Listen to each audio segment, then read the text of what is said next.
الله السميع العليم من الشيطان الرجيم. بسم الله الرحمن الرحيم. السلام عليكم ورحمة الله وبركاته.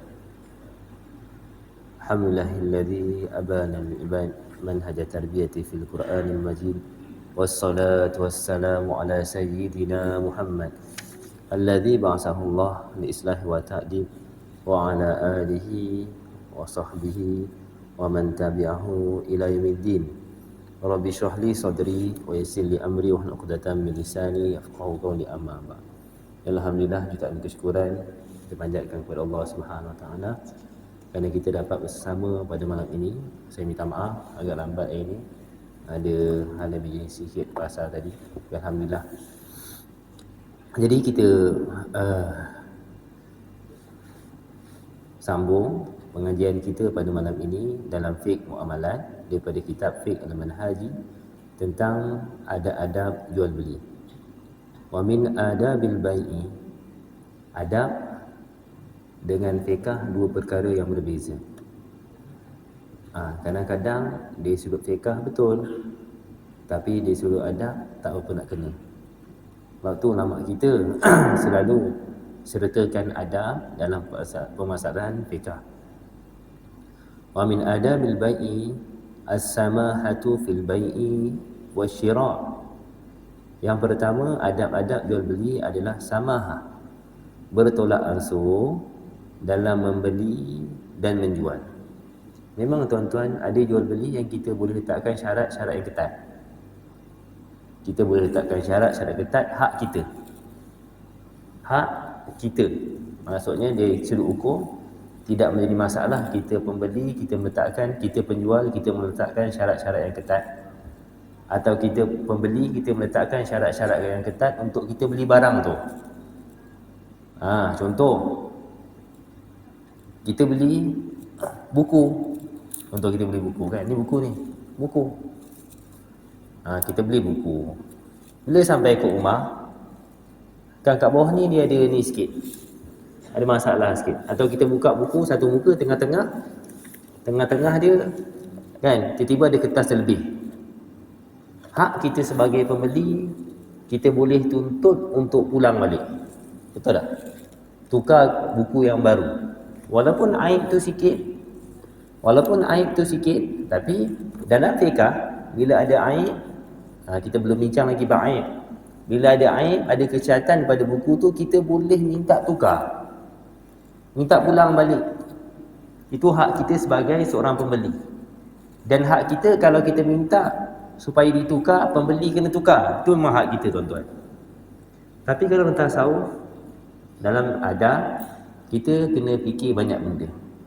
Tengok, adakah dengan sebab kertas lebih, atau buku ni kemek sikit kat tepi ni, adakah menghilangkan tujuan asal kita beli buku? Dah, tulisan tak berkurang, manfaat kita boleh ambil balik. Kalau kita pulang balik, contoh, kalau kita pulang balik, berapa banyak rugi yang akan ditanggung oleh penjual? Buku harga 20 contoh, kita pulang balik, sekali pos RM7, kita minta dia tanggung, dia pos balik RM7, RM14. Dari sudut adab, dari sudut ilmu tasawuf, kita kena bertolak ansur dalam masalah-masalah seperti ini. Sebab tu ramai orang tak faham. Dalam Islam, kita memang ada hukum, tapi di sebalik hukum tu kita ada unsur-unsur memaafkan. Contoh, dalam Islam, dalam bab jinayat, betul tuan-tuan, kalau ada orang yang potong tangan kita ni dia potong, jadi kita boleh tuntut qisas, betul tak? Hak kita boleh minta potong tangan dia balik, betul? Itu hak kita. Tapi di sana ada ruang. Kalau hak tu berkaitan dengan hak manusia, Allah SWT berikan kuasa kepada kita untuk kita memaafkan orang tersebut, kalau kita nak maafkan. Dan kemaafan ini adalah perkara yang lebih besar. Walaupun hukum tu boleh kita tuntut, tapi kita maafkan, maka kemaafan itu lebih disukai oleh Allah Subhanahu Wa Taala. Sebab tu orang yang berurus niaga kan, kalau dia semata-mata melihat urus niaga ni kan dari sudut fiqah, maka hatinya akan jadi keras. Sebab apa? Sebab dia akan tuntut segala hak dia. Sekecil-kecil benda dia akan tuntut, dia akan desak. Hatinya akan jadi keras dan dia akan banyak bermusuh dengan orang. Sebab tu cantik ulama-ulama kita bila ada bahasan fiqah, di sana disertakan bahasan tasawuf. Ada adab dalam berjual beli. Itu yang pertama tuan-tuan. Yang kedua, as-sidqu fil muamalah. Bercakap benar dalam urusan jual beli. Jangan sekali-kali kita berbohong dalam jual beli. Niaga berapa ni? RM10. Bagilah murah sikit. RM9. Dia kata RM10 saya jual ni pun harga modal. Harga modal tak betul lah. Betul ke ada orang jual harga modal tuan-tuan? Jarang kita jumpa. Ramai orang cakap macam tu kan. Ni harga modal, kalau saya kurang lagi saya rugi. Cakap je, kalau saya kurang lagi saya tak ada untung. Kos makin bertambah dan sebagainya. Jangan sesekali kita menipu. Sesekali kita menipu. Dulu saya pernah kerja jual tiket kapal terbang tuan-tuan. Tiket kapal terbang ni dia ada dua. Pertama kita boleh booking. Yang kedua kita boleh issue tiket. Pertama kita boleh booking tiket. Yang kedua kita boleh issue tiket. Booking tiket tuan-tuan, kita boleh letak nama tuan-tuan dalam tu. Dan booking tu tengoklah, kadang-kadang kekal selama seminggu. Maksudnya harga tidak akan berubah. Sedangkan harga tiket selalu berubah. Bila saya dah letak nama tuan-tuan dalam tu, maka harga tak berubah dah. Tunggu tuan-tuan bayar je RM1,400. Contoh. Jadi ada orang, dia sebagai kawan-kawan, dia bagi saran kat saya. Dia kata nak untung tiket ni senang je. Masuk untuk booking, kita booking lah. Contoh harga RM2,400. Masa nak bayar, kita tengok harga semasa berapa. Katalah harga semasa RM2,800. Kita bagi, kita minta maaf lah cik lambat bayar, harga dah naik RM2,600. Sedangkan dalam sistem kita masih lagi RM2,400. Betul tak? Berbohong. Tak maaf lah harga naik, sedangkan harga tiket dia tak naik. Harga tiket dia tak naik. Kita bohong untuk dapat RM200. Jadi saya nasihatkan kepada kawan, benda ni haram. Memang jual beli tu sah je tuan-tuan, tapi perbuatan menipu tu haram. Perbuatan menipu tu haram. Perbuatan menipu itu haram. Jangan sebab nak sikit untung dunia kita buat kejahatan. Sebab apa? Sebab rezeki yang tak berkat ni tuan-tuan tidak akan banyak bagi manfaat pada kita. Kadang-kadang tak bagi manfaat pun pada kita. Rezeki yang tak berkat akan menyukarkan hidup kita. Rezeki yang berkat walaupun sikit akan menyenangkan hidup kita. Jadi itu yang kedua, as-sidqu fil muamalah.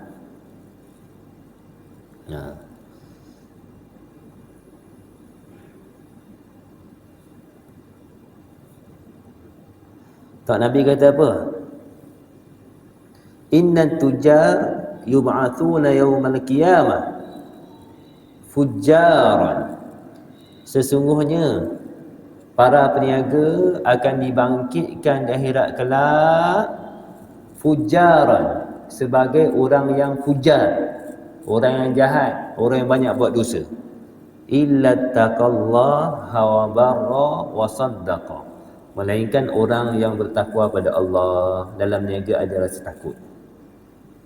Rasa takut ni bukan sampai tak ambil untung tuan-tuan. Dah, ambil untung lah, tak salah. Tuan-tuan nak berniaga, nak ambil untung 100 kali ganda pun tak ada masalah. Tapi jangan menipu.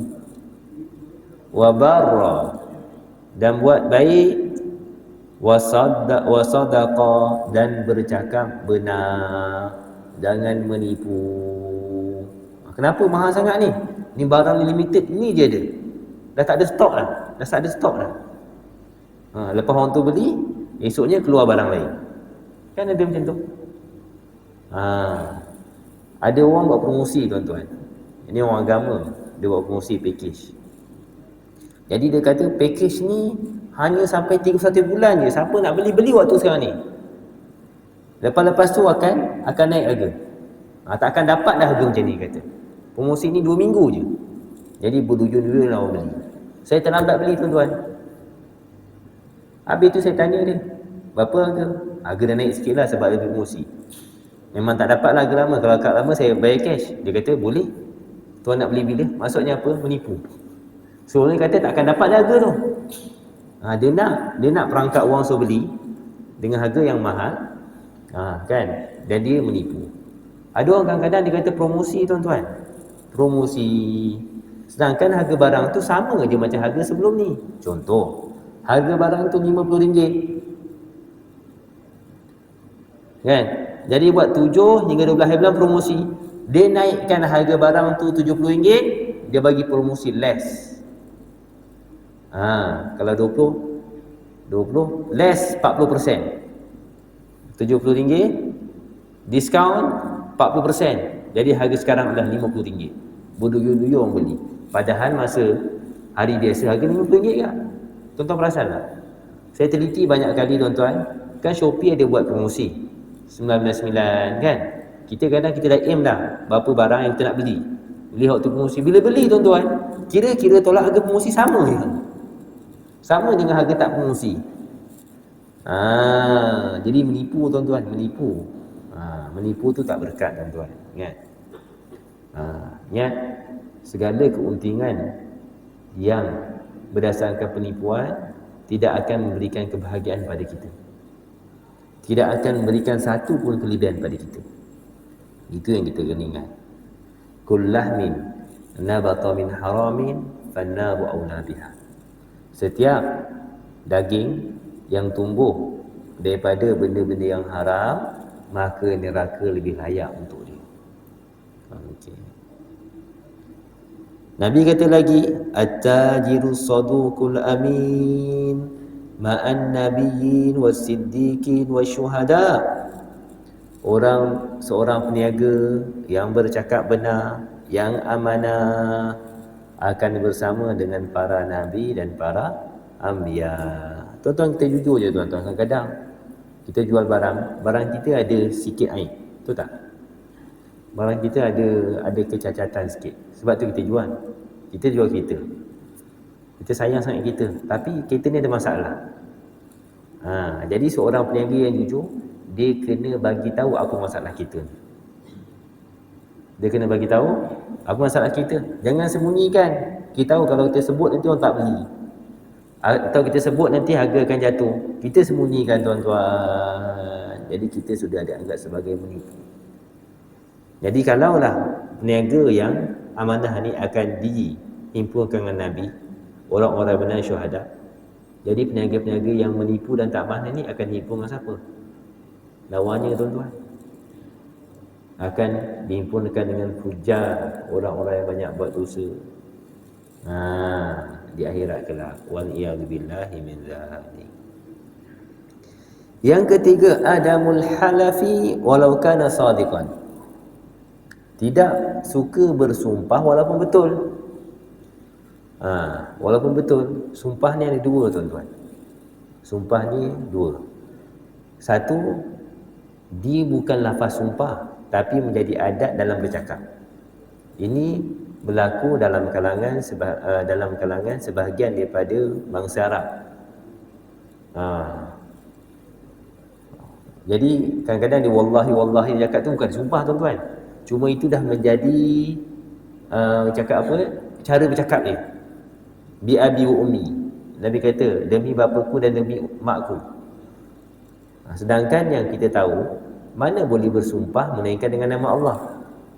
Allah je boleh sumpah dengan nama makhluk. Makhluk tak boleh sumpah dengan nama Allah. Tapi sebab apa Nabi kata bi abi wa ummi, demi bapaku dan makku? Tak. Itu bukan sumpah tuan-tuan. Itu cara mereka bercakap. Kalau sumpah yang betul-betul mereka masuk sumpah, demi Allah barang ni harga macam ni. Jadi adab urus niaga adalah dengan tidak bersumpah walaupun benar. Sumpah ni bukan benda yang bagus. Orang kita banyak buat benda tak bagus. Pertama, suka sumpah. Kadang-kadang benda tu tak bersumpah pun. Tapi dia suka sumpah. Sumpah ni pada benda-benda besar je. Sepatutnya kalau boleh elak, kita jangan bersumpah. Yang kedua, suka bernazar. Saya ulang banyak kali di masjid ni. Bernazar ni bukan benda yang baik, tuan-tuan. Sebab apa? Bernazar ni kita letakkan syarat pada Allah. Maksudnya apa? Kalau Allah bagi, kita bagi. Bayang anak kita kata, awak belajar rajin. Kalau Aibah bagi saya kereta, saya belajar rajin. Kalau tak, saya tak rajin. Tuan-tuan rasa macam mana? Bagus tak bagus perbuatan anak tu? Tak apa nak bagus. Lepas tu ulama kita kata hukum nazar ni makruh. Sebab apa? Sebab kita meletakkan syarat pada Allah. Sepatutnya kalau kita nak minta sesuatu pada Allah SWT, jadi ijma' ulama kata benda yang dibolehkan, yang digalakkan, yang disunatkan adalah kita bertawasul dengan amalan kita. Tawasul amalan, tak kisahlah Wahabi ke tak Wahabi ke, semua bagi. Sebab warid dalam hadis Sahih Bukhari, ketika mana 3 orang hamba Allah dalam gua, kan? Mereka terperangkap, gua tertutup. Jadi mereka masing-masing bertawasul dengan amalan mereka, gua tu terbuka sedikit demi sedikit. Jadi kita boleh bertawasul dengan amalan kita. Contoh, ahli keluarga kita, mak kita, bapak kita, isteri kita masuk hospital, sakit. Jadi kita nak dia sihat. Nazar kurang elok. Ya Allah, kalau kau sihatkan mak aku, nanti aku sembelih seekor kambing. Boleh, tuan-tuan. Kalau kita dah lafazkan, kita wajib buat. Cuma tak boleh elok. Yang lebih baik macam mana? Kita sembelih kambing. Sembelih kambing buat jamuan. Orang tanya boleh apa? Ni bagi-bagi makan sikit. Kan moga-moga dengan amalan bagi makan ni, Allah SWT doa dah, Allah SWT sihatkan mak saya. Jadi ini yang terbaik. Yang terbaik, tuan-tuan, ramai kita jumpa kawan-kawan kita yang melakukan amalan-amalan seperti ini, kan? Yang bertawasul dengan amalan dia, Allah SWT beri apa yang dia nak. Banyak, tuan-tuan. Saya baru ni sesak, tuan-tuan, sesak. Sesak. Ada masalah sikit. Masalah teknikal. Jadi waktu tu rugi 3,000 ringgit lebih, tuan-tuan. Dan duit 3,000 tu saya nak pakai. Jadi saya teringat dengan amalan tawasul ni, tuan-tuan. Saya pun zikir. Tuan-tuan boleh cuba. Tapi ini bukan datang daripada Nabi, tuan-tuan. Ini datang dari tajribah. Ulama-ulama sebelum ni kita buat, kita dengar, kita pun buat. Saya zikir bilangan yang sama, tuan-tuan. Saya berkaitan dengan tiket flight lah. Ada kawan ni lambat refund, lepas tu duit tu tak boleh refund. Memang peraturan tak boleh dapat dah duit tu. Jadi saya zikir sama dengan bilangan duit tu. Sama dengan bilangan duit tu. Kita cakap siap-siap ya, benda ni tak ada hadis. Benda ni datang daripada tajribah. Tapi benda ni kita boleh lakukan atas dasar bertawasul dengan amalan. Betul tak? Ijma' ulama kita boleh. Jadi saya zikir, tuan-tuan. Ni kisah saya benar. Saya zikir sama jumlah dengan duit tu. 3,000 berapa saya tak ingat. 3,500 lebih. Saya pun zikir 3,500. Saya selawat dengan jumlah bilangan duit tu. Ditakdirkan Allah SWT lepas 2-3 minggu, saya dapat email daripada syarikat, pihak kami telah mengkaji masalah yang berlaku dan kami akan refund semua duit tu dalam tempoh 7 hingga 11 hari. Ya Allah, Allah je yang tahu, tuan-tuan. Jadi kita cuba amalkan tawasul dengan amalan kita. Jangan letakkan syarat pada Allah. Tak apa-apa nak baik. Tak apa. Kalau kita dah buat sebelum ni tak apalah, tuan-tuan. Tapi akan datang ni, ya Allah, kita cuba. Kita tawasul dengan amalan kita. Ada masalah, solat 2 rakaat. Niat, ya Allah, moga-moga solat ni Allah SWT akan bantu aku. Ada masalah, sedekah. Ada masalah, zikir. Niat, moga-moga amalan kita tu Allah SWT melepaskan kita daripada masalah yang kita hadapi sekarang. Sebab tu, itu tujuan Allah uji kita. Allah uji kita sebab Allah nak kita ingat dia. Bukan Allah uji kita nak kita letakkan syarat pada Allah. Betul tak, tuan-tuan? Allah uji kita supaya nak kita ingat dia. Jadi semakin banyak Allah uji kita, bermaksud Allah SWT banyak nak kita ingat pada Allah SWT. Okey. Yang seterusnya, al-iksar minas sadaqat fil aswaq wa halil bay'at.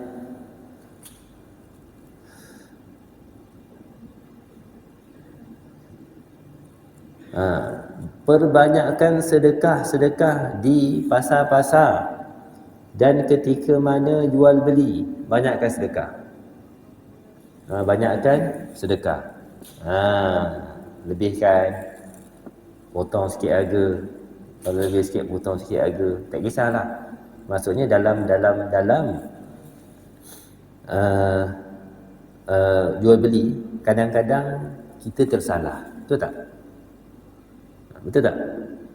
Betul, kita duduk kedai kadang-kadang, kita kira-kira, orang bayar, rupanya orang tu bayar lebih, kita silap kira. Dan orang tu kita tak jumpa dah lepas ni. Dia macam mana cara kita nak minta maaf dengan dia, tuan-tuan? Dosa dengan manusia, kena minta maaf dengan manusia. Kita boleh ambil lebihan tu kita sedekah, tapi itu ikhtiar kita. Dengan dia kita tak habis lagi, tuan-tuan. Jadi ulama kita kata kena banyakkan sedekah. Moga-moga dengan sedekah itu boleh mengkifarahkan, boleh menghapuskan kesilapan dan kesalahan kita. Dan ulama kita merumuskan seperti itu berdasarkan hadis Nabi Muhammad sallallahu alaihi wasallam. Nabi kata apa? Ya ma'syarat tujar, inna syaitana wal ithma yahduranil bai'. Sesungguhnya syaitan dan dosa kedua-duanya hadir dalam jual beli. Fashubu bai'akum bis sadaqah. Maka bersihkanlah jual beli kamu dengan sedekah. Jadi dengan sedekah ni zakat sunat, tuan-tuan. Zakat ada dua. Ataupun kita kata sedekah ada dua. Ada sedekah yang sunat, ada sedekah yang wajib. Jadi sedekah yang sunat tu sedekah yang wajib tu adalah zakat. Jadi sebagaimana zakat boleh membersihkan harta kita, sedekah juga boleh membersihkan harta kita. Kadang-kadang bukan semua benda kita boleh jual beli, tuan-tuan. Betul tak? Sebab tu dalam apa-apa kerja yang kita lakukan, betul kadang-kadang kita rasa kita kerja yang mulia lah. Tapi tuan-tuan kena ingat, kerja kita tu ada balasan. Saya kerja sebagai seorang cikgu, betul tak? Masuk pukul 7.30, balik pukul 2.45 petang. Betul lah. Orang cakap saya berkhidmat sebagai seorang guru, ajar pelajar, bagi ilmu. Betul. Tapi tuan-tuan kena ingat, saya 7.30 sampai 2.45 tu saya dapat balasan. Betul tak? Saya dapat gaji. Jadi hakikatnya apa yang saya buat tu ada balasan daripada manusia. Sebab tu dengan cara kita bersedekah, ikutlah kerja kita apa? Kita kena bersedekah, kena lakukan kerja lebih. Kan? Cara kita bersedekah, kita kerjakan kerja yang lebih tanpa ambil apa-apa balasan. Contoh kalau saya sebagai seorang guru, saya kena buat kelas tambahan, jangan ambil duit. Sebab apa? Sebab pagi tadi tu dah buat, dapat gaji. Ni petang barulah kita buat kelas untuk Allah SWT. Tidak mengharapkan balasan pada makhluk. Kena ada. Kita doktor, betul tuan-tuan, doktor ni bantu orang, betul tak? Doktor bantu orang, dia bantu orang rawat pesakit, betul. Kerja dia 8 pagi sampai pukul 5 petang. Tapi kita kena ingat, 8 pagi 5 petang dapat gaji, orang bayar. Jadi doktor-doktor, dia kena buat sedekah dia kena buat rawatan di luar waktu kerja tanpa ambil apa-apa balasan. Itu cara kita bersedekah, tuan-tuan. Kita jadi peguam. Betul tuan-tuan, kita bantu orang tu teraniaya, kita selamatkan dia. Tapi kita ingat, dia bayar kita. Betul tak? Hakikatnya kita buat kerja, dia bayar gaji. Sedekah kita macam mana? Bila kita tengok ada orang yang tidak berkemampuan, kita kurangkan harga atau kita tak ambil sebarang bayaran. Itu cara kita bersedekah dalam kerja. Kita ni tuan-tuan kena banyak bersedekah dalam kerja. Sebab apa? Sebab kita tak tahu. Masalah kita tuan-tuan, bila kita kerja dengan orang, Atau kita kerja kerajaan, macam saya, kerja kerajaan. Kita tak tahu tuan-tuan, kadang-kadang ada kerja yang kita, ada waktu-waktu yang kita cuai. Nak kira macam mana tuan-tuan? Kalau solat tuan-tuan cuai, solat wajib. Kan kita solat wajib, ada benda yang kita cuai. Macam mana cara nak sempurnakan solat tuan-tuan? Buat solat rawatib. Betul tak? Nabi kata buat solat rawatib akan menutup lompang yang wajib ni. Macam tu juga pekerjaan kita. Kita ada pekerjaan wajib. Macam cara nak tutup. Kadang-kadang dia buat salah, kadang-kadang terlambat. Kadang-kadang tak buat, kena buat tak buat. Jadi caranya dengan melakukan kerja lebih tanpa mengambil upah. Itu bersedekah tuan-tuan dalam kerja. Jadi jangan jual beli macam tu juga. Kita jual. Tapi kadang-kadang kita ada wang nak order barang kita tahu ni tempat orang yang tidak berkemampuan. Bukan ada duit pun surau. Masjid dah hanam banyak duit ni surau. Orang datang tak datang, tiba nak pasang aircon, kita jual aircon. Jadi cara kita bersedekah mungkin kita boleh kurangkan harga. Biasa kita ambil 1,500, yang ni kita ambil 1,000. 500 tu kita niat untuk Allah Subhanahu Wa Taala. Moga-moga dengan kita bersedekah ni boleh menutup kesilapan kita sebelum ini seperti mana yang dinyatakan dalam hadis tadi. Yang kelima, al-kitabah wal ishad. Kalau jual beli itu jual beli bertangguh, adabnya sunat tak wajib, tapi sunat kita buat. Adabnya kita kena tulis. Jadi pengalaman saya tuan-tuan, dulu saya banyak kena tuan-tuan. Orang datang hutang, beli barang hutang tak bayar, kan? Kadang-kadang saya order barang tu dapat lambat, ditangguh tak dapat. Kira-kira tuan-tuan dekat RM100,000 tuan-tuan. Waktu tu umur kita baru 25-26 tahun. Tuan-tuan bayang ya, baru je hidup. Habis jual kereta tuan-tuan. Saya jumpa dengan seorang abang ni. Dia kata apa? Dia kata Saiful Bahri. Dia kata setiap kali ada jual beli hutang atau orang pinjam duit kita, tulis, ambil satu surat. Ni surat contoh, buat surat macam ni. So dia tanda tangan atau cop jari, pergi Pesuruhjaya Sumpah, cop. Setakat ni tuan-tuan, dan orang hutang dengan saya buat macam tu, hutang tu semua dapat balik. Sebab apa tuan-tuan? Sebab dokumen tu sah di mahkamah. Dokumen ada cop Pesuruhjaya Sumpah, ada cap jari dia atau tanda tangan dia kan. Elok cap jari lah. Nak buat dua pun boleh kan. Dokumen tu laku dekat mahkamah. Jadi adab jual beli secara hutang kena tulis. Tulis berapa? Baki berapa? Baki berapa? Tulis kan. Jadi sunat. Sebab dalam surah Al-Baqarah Allah kata apa? Ya ayyuhalladzina amanu, wahai orang-orang yang beriman, idza tadayantum bidainin ila ajalin musamma, kalau kamu berhutang sehingga waktu yang telah ditetapkan, faktubu, maka tulis. Dan lebih elok kalau ketika kita menulis ada saksi yang melihat. Ada saksi yang melihat urus niaga hutang kita.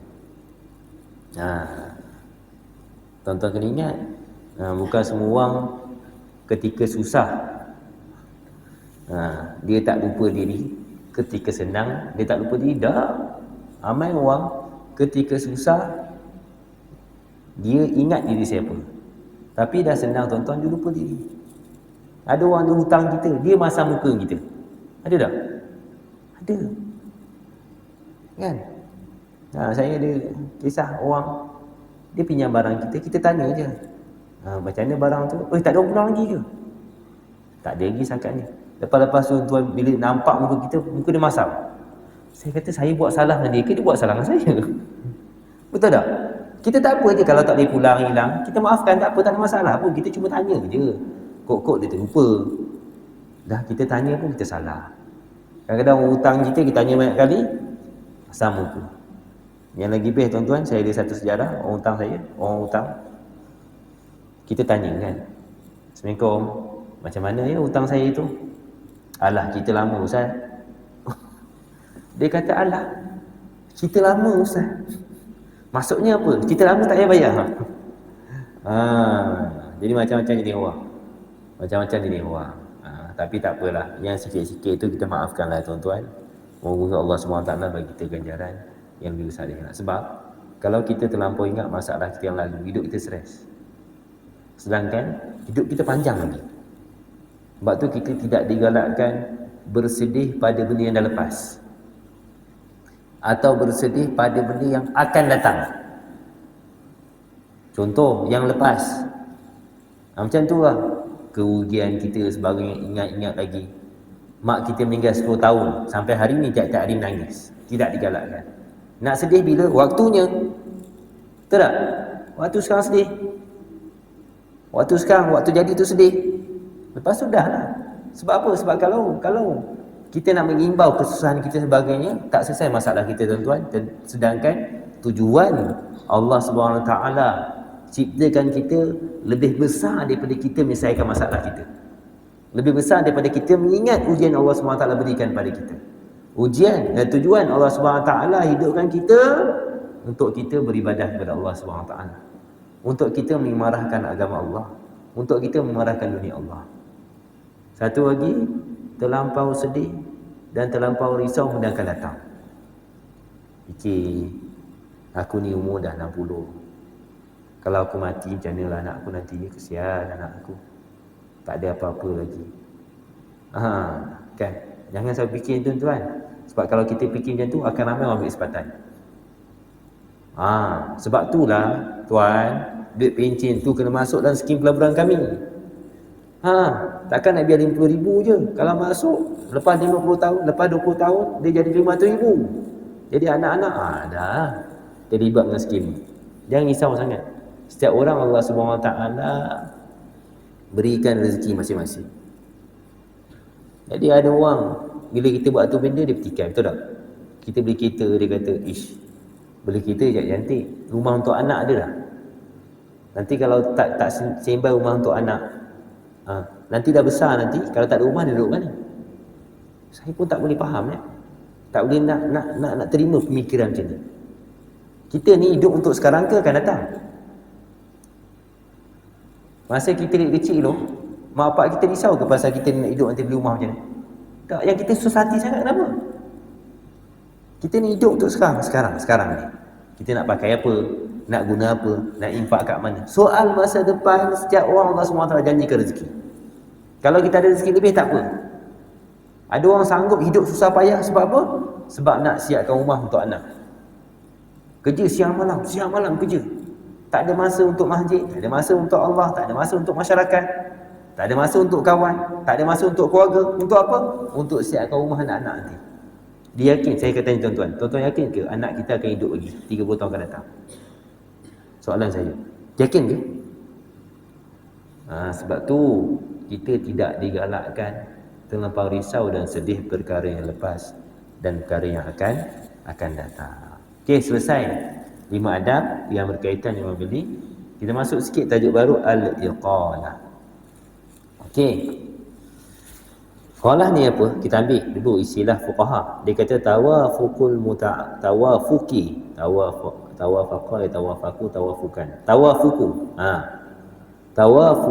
ataupun boleh tawafaqah. Sebab lepas dia tak boleh, sebab lepas dia dain.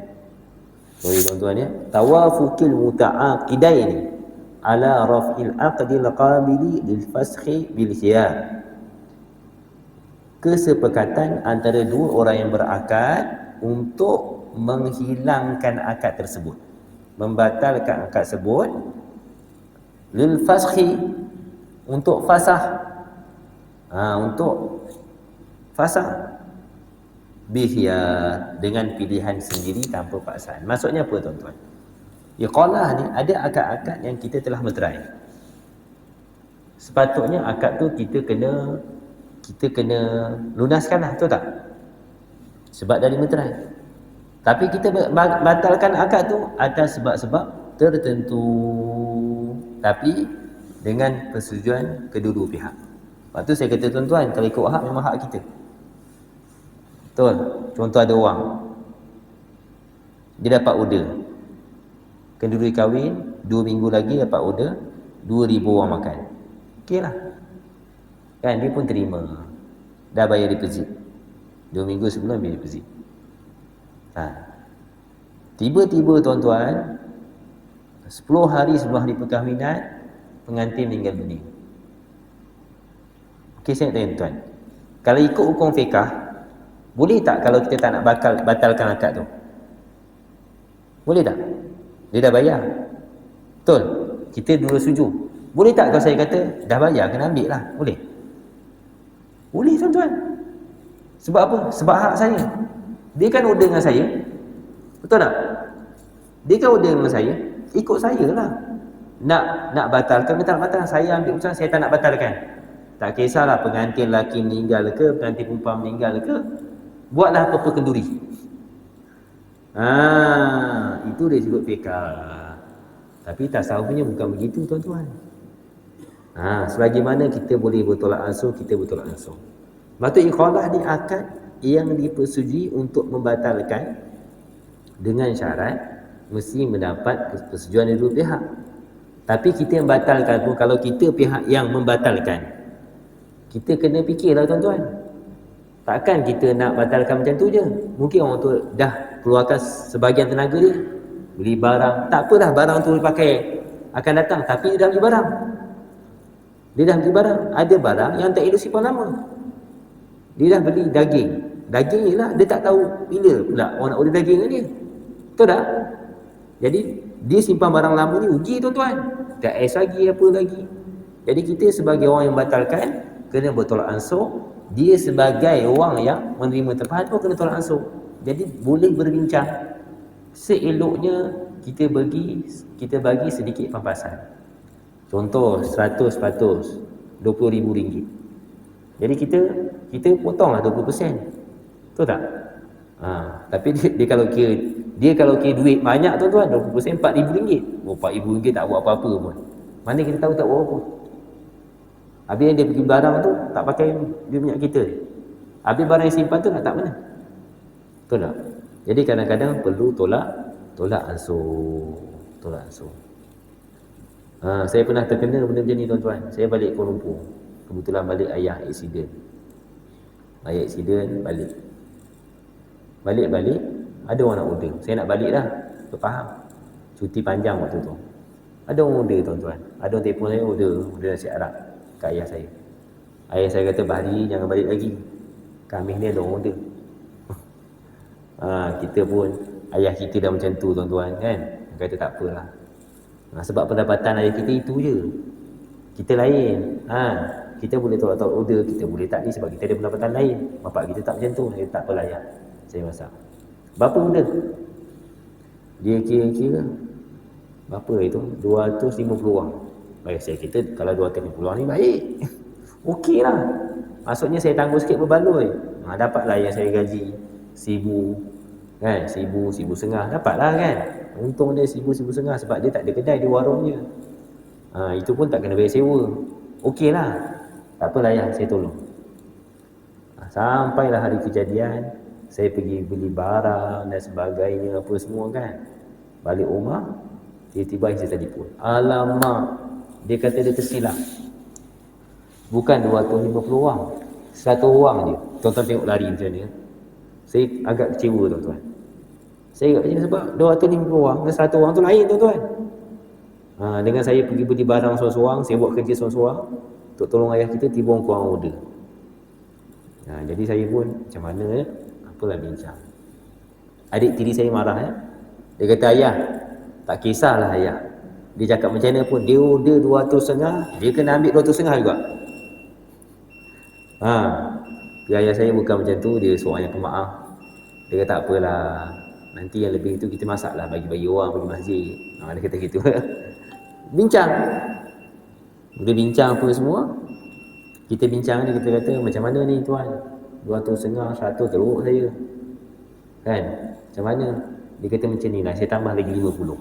Itu akad yang boleh dibatalkan. Buat akad baru. Saya tambah $50, 150 boleh. Kita kata tak apalah, kalau 150 tu okey lah. Kalau tak, teruk sangat rugi ayah saya ni. Sian ni, dah like sida motor.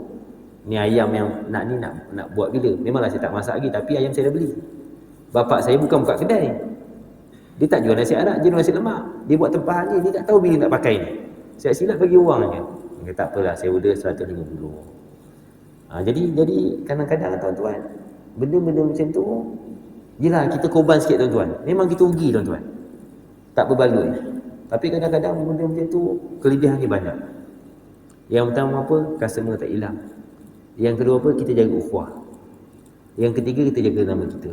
Sebab kadang-kadang orang, apa yang berlaku, dia tak cerita orang macam tu. Betul tak? Dia dah geram kita, dia cerita ikut suka dia je. Apalah. Kan?